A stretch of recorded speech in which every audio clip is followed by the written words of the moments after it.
So I did my final project on the use of medicinal and recreational marijuana. Before we get into the opinions of the church, the government, the state, you have to fully understand and learn about marijuana and its pros and cons and its benefits and its downsides. So what is marijuana? Marijuana, or also known as cannabis, is a tall plant with serrated leaves, and its flower or bud of the plant is used as a psychotropic drug and has been around for thousands of years. So let's go back in time.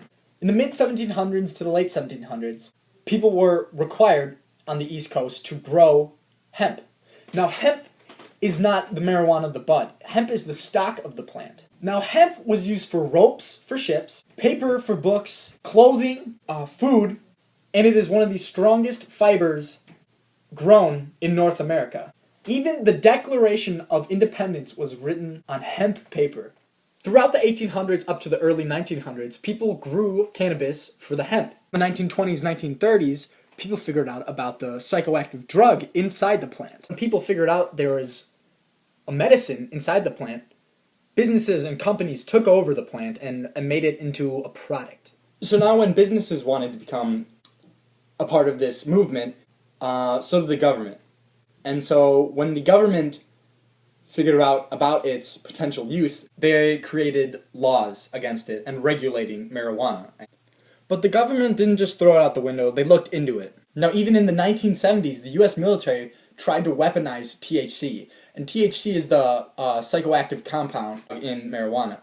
And with THC, they created a new compound called EA2233. Now EA2233 was so powerful that 10 to 60 micrograms per kilogram of body weight was able to have a lasting effect for over 30 hours.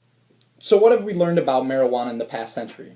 Well, not much. Because of the laws against marijuana, we weren't able to do a lot of testing in the past couple of decades. But recently, with the legalization of medicinal and recreational use, lots of studies are coming out showing the positive and negative effects of marijuana. A study done by the University of San Francisco, California, showed that marijuana didn't do the same damage to the lungs as tobacco does. They did this by choosing 5,000 randomly chosen participants that ranged from heavy smokers to light smokers of both cigarettes and marijuana.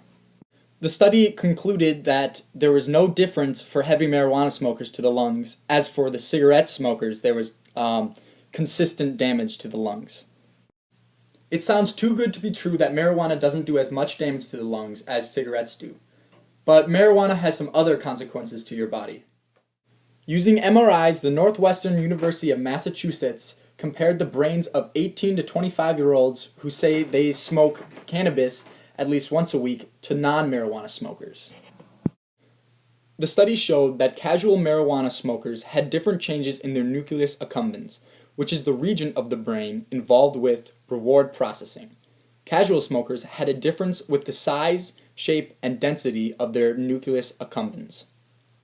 So, what does this tell us? Well, most studies with the use of marijuana on the brain have been by heavy smokers, and this shows that even casual use of marijuana can affect the brain. Now, that study was done on 18 to 25-year-olds. But what about adolescents and teenagers?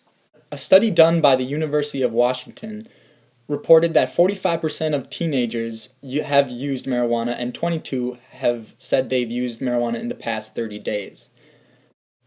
The university summarized this study by basically saying the earlier you start using marijuana, the more damage it will do. The study showed that at an early age it can affect with your attention, your memory, and it is associated with a decrease in your IQ scores. It may also lead to mental health problems such as psychosis, depression, anxiety, and schizophrenia. Now, people argue this study by saying, hey, I've been smoking since a young age, and I have a steady job and no mental illness problems. Well, yes, and with these studies there are a lot of variables, such as the age of the kid, the condition where they live, and the environment around them. Now, lots of states have legalized marijuana for medicinal use because of its benefits. It can help with cancer, glaucoma, HIV/AIDS, pain, nausea, seizures, muscle spasms, and multiple sclerosis. So, in the past, people with these ailments usually are prescribed drugs from companies. Now, because marijuana is a plant, you can grow it. Anyone can grow it. And so companies are struggling very hard with this new medicine and are fighting to keep it illegal. And so, for the big question, what does the Christian community have to say on this? And from what I've researched, more of the Christian community is agreeing for medicinal use of marijuana. Now, if you were to ask this question 20 years ago, most would say no, because of the fact that there is little research done on the medicinal use of it. So, why the change of heart? Well, because of cases like Jim Bergen's. Jim Bergen is a pastor of the Flatirons Community Church in Colorado and is a father of 3. His 3rd son was diagnosed with autism, and at the age of 4 was having over 70 seizures a day. Now, Jim Bergen and his family had tried hundreds of different pharmaceutical medications, and none were doing the job. Jim Bergen and his family were desperate to try anything to help their son, and when marijuana was legalized for medicinal use in Colorado, they gave it a shot. And only after 1 week of using medicinal marijuana, his seizures halted. He went from 70 seizures a day to 2 a week. With cases like Jim Bergen's and the countless others that are out there, it's hard for the Christian community to deny that marijuana has a medicinal use. So the church agrees with this just like they agree with the use of alcohol. They believe that medicinal marijuana is great just for medicinal use and not for recreational use. And for my opinion, I believe that marijuana should be legalized for medicinal use and recreational use. And it's best well summarized in the book of Genesis chapter 1 verse 29. Then God said, I give you every seed-bearing plant on the face of the whole earth, and every tree that has fruit with seed in it. They will be yours for food. So I believe that marijuana is here for a reason, and that reason wasn't for it to be illegal. And that its pros weigh out the cons, and that us, as a society, as a species, need to utilize its benefits more than disregarding it.